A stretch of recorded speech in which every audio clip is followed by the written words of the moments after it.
in response to God's word. This is the word of God for the people of God, and all God's people said, you may be seated. Well, good morning, Westside. I am Pastor Patrick, and I'm so excited to get to bring the word to you this morning. Pastor Dave, actually, as we are here this morning, I think he's running right now along the Pacific Coast in his marathon, so I'm sure the scenery is not that pretty or anything, looking out at the ocean running, but I'll tell you what, I'd rather be here than running 26.2 miles. I don't know if you're with me, anybody else, but I know you're not watching right now, Pastor Dave, but when you do watch, I want you to know that we're cheering you on this morning, and we're excited for you. So also, since I have the microphone and I can kind of talk about whatever I want without anyone telling me what, I just want to say thank you to everyone who has blessed Alyssa and I with gifts and meals and words of encouragement as we have our firstborn, Savannah, come into the world. We really appreciate the love that we've kind of felt from our entire Westside family. So thank you to everyone for that. We really, really appreciate it. And I also just want to say thank you to everyone who has supported our teens on the way to NYC. Back in September, I don't know if you remember, we did this thing called the NYC Fund, and you guys gave so much money in order to bless our students so that they could go to NYC. And I wanted to give you an update as our final payments due next Sunday, that we actually brought the price down, which was originally supposed to be $1,800 a student. Each student is only paying $862. That's awesome. That's incredible. Even better than that, there have been so many of you who have supported us through fundraisers on top of that who have gone above and beyond. Not this Saturday, the Saturday before, we had Hire a Teen fundraiser, and some of you guys trusted teens to do some projects. I never would have trusted them, okay? You chose, but we had 16 students at 11 different spots doing projects all across Indianapolis, Hendricks County. So if you let us do some projects for you, thank you so much for supporting our teens. And actually, this Wednesday, we have our final fundraiser. Does anyone in here like Chick-fil-A?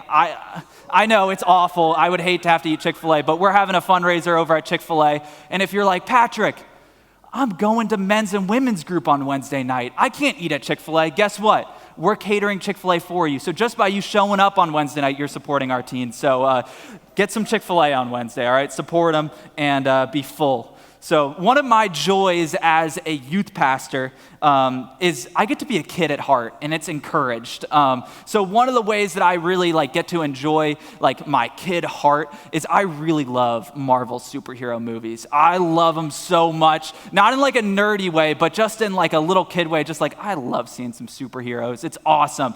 And one of my favorite, it's two movies. Two of my favorite movies from the Marvel universe is Avengers: Infinity War and Avengers: Endgame. Okay, those are my two favorite movies. And here's why. It's because all of the superheroes from all the Marvel movies come together, and it's just like a big explosion of all of your favorite characters in one spot. And they come together to fight off this alien guy who's trying to blow up the earth called Thanos. Okay, I know it sounds ridiculous when I say it out loud and try to describe it, but man, if you haven't seen it, you gotta see it. It will change your life, I'm telling you. So, and at the end of Infinity War, the first movie, the Avengers, the good guys, all the superheroes, they're losing the battle. Things are not going so well. And there's this guy, his name's Doctor Strange. And Doctor Strange's superpower is essentially he can control time and in this weird way. He can do some weird stuff, okay? But he can see into the future. And he's sitting there as the Avengers are losing the battle, and he looks into the future, and he's looking at all the possibilities of what could happen in this fight.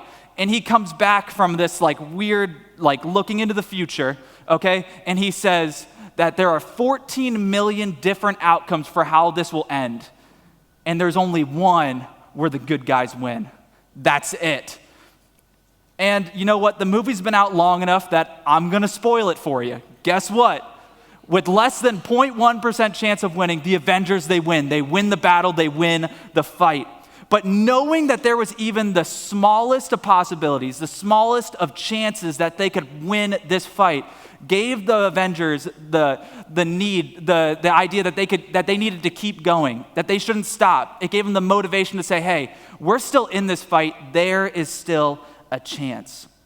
So wouldn't you like to know the future for your own life? Wouldn't it be nice if you had the same superpower as Doctor Strange, that you could look into the future and see all the possibilities of the way your situation might work out in the end? Because wouldn't it be great to know how the story ends so that you know, okay, I don't really need to expend as much energy into this because it's not going to get me to where I need to go. Or it can be the reminder that you need to keep going because you're going to accomplish the goal that you need. So I was thinking about this, and I was thinking about, what if before you started the house project where you wanted to change the plumbing in the bathroom, you knew that you were going to mess it up along the way and have to call a plumber in the end? Wouldn't it save you a whole lot of hard work and energy to know that I should just call the plumber at the beginning because I'm going to have to buy him anyway? And as the water's leaking from your ceiling and puddling down and you're cleaning it up, you really wish you could see the future. That is personal experience. I did do that, leaking water everywhere. Or what if before you moved across the country to start a new job, you knew that you weren't going to like it very much and you would like your current job more? Or what if you knew that before you said no to the new job opportunity, that you knew that it was actually going to be better and you were going to like it more than the job you have now? Wouldn't that be nice? It would make your decision a whole lot easier. Or for all my single friends out there, what if you knew before you asked him or her on a date if they would say yes or no? Oh, it would take a whole lot of stress out of the situation. Before Alyssa and I were dating or married, there was a girl that I saw at college, and I went up and I talked to her, and I thought it went pretty well. I was like, okay, no worries, cool. Later on that night, it was about an hour later, in her night class, she was talking to another kid, and one of my friends from the back could hear her talking about how cringeworthy it was, the conversation, how poorly it went. Man, if I knew that's how it was going to turn out, I never would have talked to that girl. And you know what? I wish I didn't. I wish I had saved my breath, honestly, because Alyssa's way better than who she was. But yeah, there you go. But wouldn't it be helpful in life if before we ever had to make a difficult decision, we could stop, take a look into the future, and see how it all works out in the end so we wouldn't have to deal with the difficulties that come from time to time? Today we're looking at Daniel chapter 11 as we've been going through the entire book of Daniel, chapter by chapter each week. And I'm going to be upfront with you. We will not be going through each verse, 45 verses, line by line. It's too long, it's too much, and it's not that interesting. So I'm going to do my best to summarize and give you the cliff notes you need in order for us to understand what God has to say to us today from Daniel 11. So when we look at the book of Daniel, it breaks down pretty easily into two sections. You got chapters 1 through 6, which is basically like reading the life events of Daniel. We go from one event to the next. It reads very much like a story. But then we get into the second half of the book, chapters 7 through 12, and we get into, it's like the prophecy part of the book, and it even gets us into the end times. Daniel is like kind of partnered with Revelation when it comes to like where we get our end times theology from. So I have loved the way that Pastor Dave has kind of described the book of Daniel and even the whole Bible throughout this series. He's been saying this. It's not a story of what has happened, but a story of what always happens. We may read the book of Daniel and see a story about a young man and his 3 friends who are trying to live in a culture that does not really accept the life that God is calling them to live, and think, that kind of sounds familiar. That kind of sounds a little bit like the life that I'm trying to live right now. So we can remember that even when we feel like we are in an uphill battle of living a godly, holy life, that we're not alone. Our God has equipped Daniel, Shadrach, Meshach, and Abednego to live a godly life, and he's the same God who equips you to live the godly life that you need to in your uphill battles and struggles as well. Another one of the themes that we see in the book of Daniel is this battle between God's kingdom versus the enemy's counterfeit kingdom. So as God reveals the ways of his kingdom, the enemy likes to take those things that God has created for good, and he likes to twist them and pervert them and use them for his destruction and brokenness and in our world, essentially. So that's why we often see that things that were once created for good begin to be abused or lead to brokenness and pain and struggle in our lives. I mean, one of the obvious examples that come to mind is that God has created sex to be had between a man and a woman in a married relationship for unifying and for reproduction, right? Beautiful thing that God has created. But what the enemy has done, it has twisted it and has used it for the destruction of many, many relationships. Or even, I think of medicine that's been created and discovered to help people with pain and sickness being used for recreational and abusive purposes as well. You get the idea. The enemy comes and takes what is good and twists it and uses it to create its counterfeit kingdom that leads to destruction in our lives. So we see this theme, that God's kingdom versus the enemy's counterfeit kingdom, all throughout the book of Daniel. So as we dive into Daniel 11, I want you to remember those two truths, that this story, it isn't a story about what has happened, it's a story about what has always happened, and how the enemy is always trying to take what God has created for the good of us and twist it in order to bring us destruction and brokenness and place his counterfeit kingdom here in the world. So as we get into Daniel 11, we see this big prophecy that God has given to Daniel, telling him what is to come in the future. And what's so interesting about this passage in particular is that there are scholars who actually believe that Daniel 11 was added to the whole book of Daniel later on.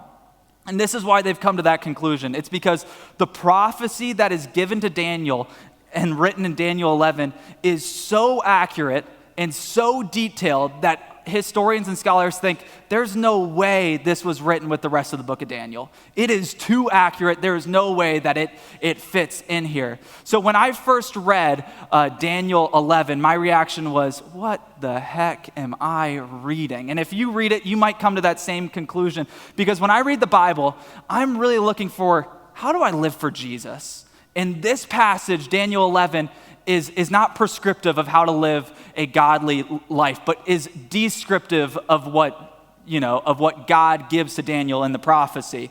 So, but when I heard that it was so accurate and so detailed that historians think it might not even have been included in Daniel originally, I was like, I got to see how accurate this actually is. I got to do kind of like a deep dive. And this is what I discovered. And right now, you're going to feel like you're drinking from a fire hose, okay? And that's all right. Don't feel like you got to catch everything, but I want to show you the big picture of Daniel 11.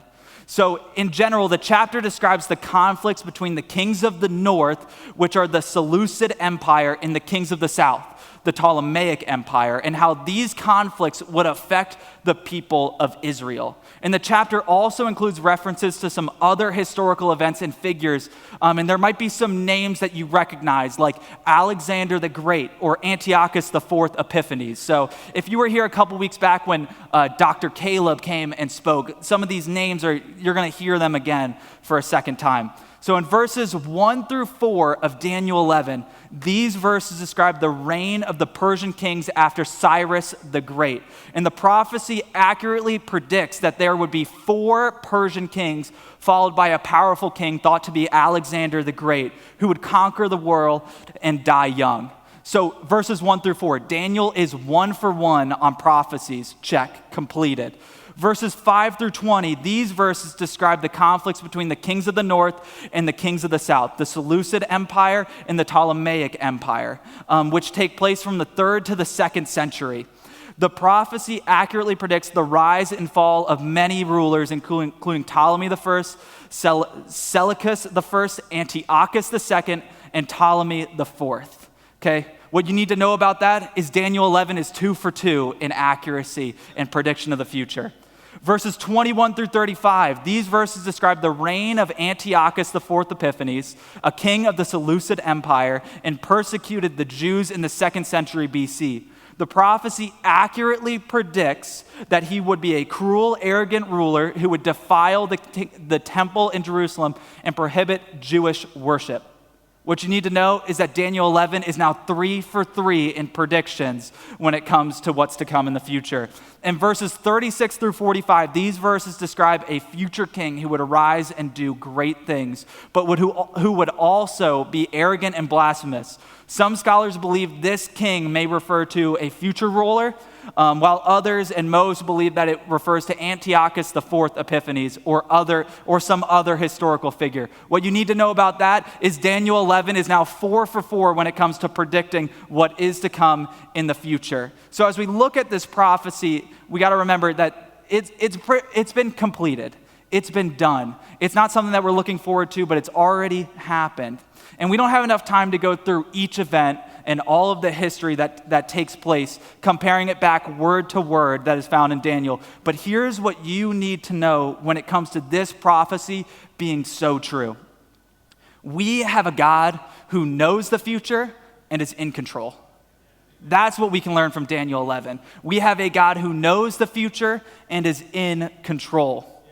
So as we go back, think about a couple weeks ago, Pastor Dave preached on Daniel chapter 9. And in this chapter, we see Daniel turn to the Lord in prayer and fasting as he prays over all of God's people in a prayer of confession, where he includes himself. And in verse 5 of chapter 9, he says, "We have sinned and we have done wrong. We have been wicked and have rebelled. We have turned away from your commands and laws." And he goes on in verse 16 as he continues this prayer and says, "Lord, in keeping with all righteous acts, turn away your anger and your wrath from Jerusalem, your city, your holy hill." What we know is that there is some turmoil and chaos that Daniel sees, and he's looking at the people of God and says, they're not living the way that God has called us to live. We're not living the way that God has called us to live. And he seeks the Lord on their behalf. In chapter 10, Daniel has been mourning for 3 weeks and again is denying himself, this time from choice meats, wine, and lotion for his body. And the craziest thing happens to Daniel, and an angel appears to him, and then this is where chapter 11 really comes in. Because this is where the angel finally gives the message to Daniel that we read in Daniel 11 that I've summarized for you. And I say all this to say that Daniel has been through so many experiences where it could have appeared that all hope was lost and there was no good that could come of it. But yet Daniel knows that even when he doesn't know the future, he has a God who does. So when at the beginning of the book of Daniel, we see that he gets drafted into an enemy army and that requires him to defile himself and to go against the teachings of what God has called him to. And he could have given up in the fight right then and there. When Shadrach, Meshach, and Abednego, they don't bow to the king's statue and they get thrown into the fiery furnace, they could have lost all hope in that moment. When Daniel gets thrown into the lion's den, he could have felt like, man, I've used up all 9 of my lives and I'm out at this point. In the midst of what could have been seen as the most hopeless of situations, Daniel knows the one who is in control and seeks God for his strength, for his peace, for his wisdom, for his everything. The prophecy that we find in Daniel 11 is the continuation of Daniel living faithful to God's kingdom in the midst of a counterfeit kingdom, and God coming through once again, sharing with Daniel. But remember that what we have been saying throughout this entire series, it's not a story of what has happened, it's a story of what always happens. It can be easy to read that phrase and to think about how the world has been broken and will be broken and feel pessimistic and down about it. There are so many bad things that happen to Daniel, and there is so much struggle, and the enemy is always trying to gain a foothold in our lives to establish his counterfeit kingdom here on earth. But don't lose hope. It's not a story of what has happened, but a story of what has always happened. The same God that saved Shadrach, Meshach, and Abednego from the fiery furnace is your God. The same God who told Daniel the future so clearly to make scholars and historians think that there's no way that this was written at the same time as the rest of the book, is your God. Even when you don't know the future and it feels like all hope is lost, remember that you have a God who does and gives you the hope to keep going. And I think as we look at the life of Daniel, it's a life that we would all like to live. We would all like to live with the confidence and boldness that even when we don't know the future, that we have a God who does. So I want to move away from Daniel 11, which I'm going to coin as the least practical book of the Bible, okay? And I want to move to something more practical for what it means for our lives. We're going to move to James chapter 4, verses 13 through 17, where it kind of helps us to learn how to live with hope when we don't know the future. So I'm going to give you 3 ways to live with hope when you don't know the future. The first is this: don't fool yourself. Don't fool yourself. James 4, 13 through 14 says this: "Now listen, you who say today or tomorrow we will go to this or that city, spend a year there, carry on business, and make money. While you don't even know what will happen tomorrow, what is your life? You are a mist that appears for a little while and then vanishes." So James right here, he shoots down what appears to be a sound entrepreneurial idea to go start a business in a new area and to make some money, something that we'd probably encourage many people to do. You don't have a job, go start a business, go make some money, go find a spot, sell something, do something, whatever it may be. It's not something sinful or bad on the surface, but as we dive deeper into the text, we see what James is addressing here is actually a false sense of security. You see, the merchants, they had a business plan that they would go and do what they see to be the best option for their lives, while their spiritual life, they would seek God. They would kind of separate the two. And the merchants were expressing a hope that they found in their own plans. And James is reminding them that they don't really know what tomorrow is going to bring. They don't know what is to come. Life changes no matter how detailed and thought out your plan is. It's not always going to go according to plan. And in college, I took a personal family finance class as just like an extra class on the side to get some extra credits to learn a little bit about finances. And one of the assignments, basically the whole assignment, was set a budget and stick to the budget. Okay, easy enough. So what I did is I made the budget, did a lot of work, really thought through each month and expenses that would come, all of this stuff, right? Turned it in. Well, then assignment 2 comes. And the teacher's like, well, actually now your car just broke down, so now you need to redo the whole budget. And I'm like, are you serious? I just did this whole thing. You want me to do it over again? Okay, fine, I'll do it over again. Did it all over. Assignment number 3 comes, and guess what? There's an unexpected medical bill. Dang it, okay. All right, I'll redo the whole budget again. I'll start over from scratch. Then, out of nowhere, a tree falls into my imaginary house that I didn't know, and I have to do repairs. Are you serious? Why is all this coming? It just felt like tedious, like busy work that she was giving us time and time again. That was until I graduated and I started paying my own bills and quickly realized that the ridiculous scenarios that I thought she was giving to us was starting to happen to me. And the budget, the plan that I had set had to be constantly changed over and over again, and I had to adjust and change on the fly. Is that to say having a plan is a bad thing? No, not at all. And it's important for us to be prepared. But what we shouldn't do is we shouldn't fool ourselves into thinking that because we have a plan, that everything will go according to that plan. Because as we all know, that's not how life works. Our hope isn't in how well we can plan or think through the future. Our hope is this. Paul writes in Romans 8:28, he writes this: "And we know that in all things God works for the good of those who love him, who have been called according to his purpose." So even when our plan completely falls apart, nothing goes the way that it should, we know that we have a God who is working all things for the good of those who love him. That's our hope. He is our hope. It's not a plan. So step number 1 is we can't fool ourselves. Step number 2, we got to include God in all of our plans. We got to include God in all of our plans. James 4:15 through 16 says this: "Instead, you ought to say, if it is the Lord's will, we will live and do this or that. As it is, you boast in your arrogant schemes. All such boasting is evil."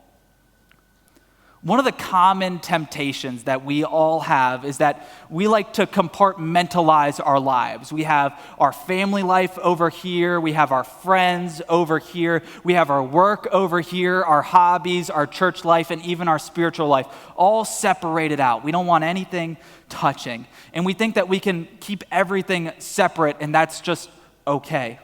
When James is writing here, he's speaking to what could be described as a functional atheist, where a person may make a business decision based upon what's best in their mind, but a spiritual decision based upon what they think God would say is best. Splitting their physical lives from their spiritual lives, but what we know is that our physical, emotional, and spiritual beings are one. It's all one together. They can't be separated. So we do this when we pick jobs. We do this when we pick the activities that we participate in, the sports teams that our kids play on, or even just where we live. We think that these are all separate decisions that don't really need to be, we don't really need to consult God, or we'll consult God after the fact, because we're going to see what we think is best, and then we're going to go to God and say, is this a good or is this a bad idea? James encourages us to begin to seek the Lord's will when it comes to the decisions that we make in our lives. All the decisions. The world tempts us to take credit and to boast in the decisions that we make, but James calls us to allow God to speak into every decision that we make. We fall into the trap of making plans and then thinking back, well, was that good? Was that bad? Did God like that? Well, whatever. I'm too far gone within it. As Daniel faces many struggles and situations throughout his life, we see him consistently slow down and seek the Lord for the direction that he's supposed to go. Where is the first place that you go when you face a time of struggle or you have a tough decision to make? Many of us, we white knuckle it. We try and get our way through it. We're going to power through. Or maybe you immediately go to a friend that you think is the wisest or the smartest person that you know. We might avoid the issues altogether with some coping mechanisms that we have and we've created to numb ourselves or to forget the stress that comes with that issue. Or we might even pray about it. But when we pray, instead of praying our true feelings, praying what's really going on, we use what I like to call Christianese. It's a language that we use that we try and sound really pretty and really professional, like God will hear us better. And we don't truly share our real emotions or what we're going to. We don't give God a chance to truly speak to what we're actually feeling and experiencing. Can I just tell you this? Our God is secure enough in himself to handle your real emotions, your real feelings, your real struggles. He's big enough to sit with your doubts and your questions. And when you're struggling with where to go or what the future holds, seek the Lord. Knowing he's in control is accepting that there will be mystery in this life as to what his will is. We're not going to know immediately at every turn exactly where he wants us to go. We have to live with a little bit of mystery, but he will reveal his will to us in his timing for our lives. And I think back to when I was in Caravan, which Pastor Kayla does on Wednesday nights with our kiddos. And I remember memorizing a verse, Proverbs 3, 5, and 6. You probably have it memorized as well, but it says, trust in the Lord with all your heart and lean not on your own understanding. In all your ways submit to him, and he will make your path straight. So seek God in all that you do, and he will not fail you. If he hasn't set your path straight yet, he hasn't shown you what your next step is, hasn't shown you where to go, sit in the mystery a little bit longer. He will direct you and he will guide you, but in his timing. Include God in all of your plans. And the third is this: take action, don't wait. So James closes chapter 4 by saying this: if anyone then knows the good they ought to do and doesn't do it, it is sin for them. Is anyone else in here like me that I only like to do things when it's like what I see to be like the best time or the most optimal time? I want to be the most effective that I possibly can be. If there's something that I know that needs to be done, but I know that there's a certain time when it would be best done, I will definitely put off that task until later on. For example, when I'm sitting on the couch and I am drinking a can of Coke, I am going to wait to throw it away until it's absolutely empty, and I'm going to wait until a time when I'm actually getting up, because I'm not going to waste the energy to just throw it away if I'm not going to do anything else. And you know what? If I'm not going to walk past the trash can, I'm just going to leave the can there. Even if it's 2, 3, 4, 5 days, I don't care. I want it to be the most effective and optimal time for me to throw that Coke can away. I don't want to waste any extra steps or any extra energy. Then there's my wife, on the other hand. She is the opposite of me. She sees that I might be getting to the end of my can of Coke. She rips it out of my hand, sprints to the trash can, and chucks it, throws it away, and it's gone. And I'm like, I wasn't even done yet. Are you serious? And when she sees or thinks something needs to be done, she doesn't hesitate and gets it done right in the moment. In my eyes, I'm like, that's not optimal, that's not best, there's a better way to do this. You're wasting time, you're wasting energy. And we are two very different personalities in that. And yes, there have been arguments about the proper time to throw away a Coke can, or put a dish in the dishwasher, or even when to close the garage door. Do you do it as soon as you get in or when you're walking in? Yes, we have argued about all of these things before. The point I'm trying to make is that for some of you, you're like me. When God reveals to you the next step he wants you to take, you take a second look, and then you debate if it's really the best step to take. And then you're like, well, is it really God's voice or is it my voice? And then you like to say, okay, God, let's continue this brainstorming session. I think we got some better ideas out there. Let's work through this a little bit more. There's something more effective. There's something more optimal for us to do here. Or others of you, you're like my wife. And even before God speaks, you're taking matters into your own hands, trying to make the future happen through your action. There are two sides to it. What James challenges us to do is, after we seek God to guide us towards his will for our lives, he tells us what to do, then we have to be people of action. We can't sit on our hands any longer. God might open doors and call us to take steps through them, but we have to be the ones to take those steps. To follow God is not a passive life, but one where we must take steps of action towards him and towards his will. Look at Daniel's life. He tells the guards that he will not defile himself and requests a different diet. He takes action. He steps up to King Nebuchadnezzar with the threat of death staring him in the face and interprets the king's dream once God has revealed the meaning of it to him. He takes action.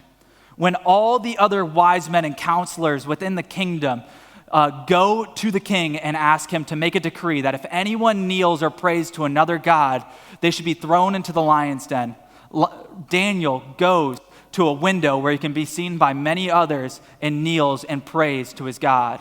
He takes action.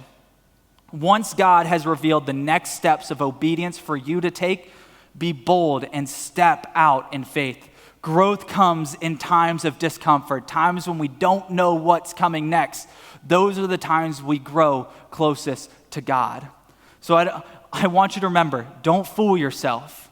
Include God in all your plans and take action. Don't wait. So let me ask you this again. Wouldn't you like to know the future? Wouldn't you like to know what's to come?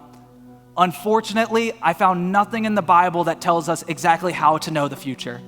We're never going to know what's coming next. We're never going to know what happens, and there's no plan for us that we can make that will solve all of this world's struggles and mysteries all at once. Daniel gets one of the most detailed prophecies in the entire Bible, and I guarantee you, it doesn't answer all of the questions that Daniel had been asking and praying and fasting over. Doesn't answer all of it.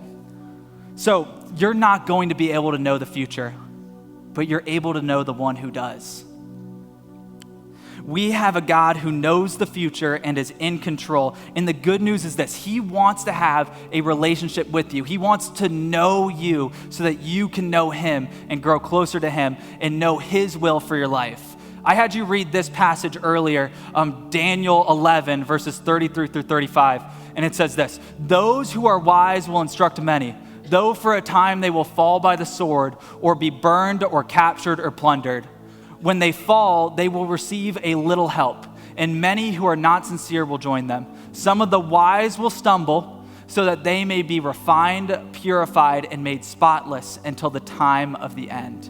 For it will still come at the appointed time. And I had you read this earlier on to start the message because although it's written to a certain group at a certain time, it describes how when we live in the wisdom that God is in control and he knows the future, that even when there's chaos and turmoil going on around us and we don't know which way is up or which way is down, our God, Jesus, is doing a refining, a purifying, and making us spotless in his sight. He's doing a work in us in the time of the waiting for what is next. So as we seek Jesus in our waiting for what is next in our lives, and what his will has in store, Jesus is doing a work. Even when we don't feel like he is, he's working in to change us from the inside out. So we're gonna close with a song called Oceans. We've probably all heard it a million times, but I think it's an anthem for what we've been talking about today. The song Oceans, it says, "You call me out upon the waters, the great unknown, where my feet may fail. And there I find you in the mystery. In oceans deep, my faith will stand." Some of you may feel like you are in uncharted waters. You don't know where to go. You don't know which way is up or which way is down. And everywhere you look on the horizon is just more and more mystery, and you don't know what to do. I want to encourage you today. Keep your eyes set on Jesus. Just like Proverbs said, he will set your path straight. Might not be today, might not be in the timing that you want, but if we continue to seek his will each and every day of our lives, he will direct us, he will set us straight, and he will work all things to the good of those who love him. So as we sing this song, let this be your anthem today. Let this be your confidence in Jesus and what he's doing. Would you pray with me? Jesus, we thank you for your word. We thank you for the ways that it guides us and it shapes us. Jesus, I just ask that you would help us to live with the boldness to know that you are in control even when it doesn't feel like it. Jesus, help us to seek you each and every day so that we can know your will. We ask all this. In Jesus' name we pray. Amen.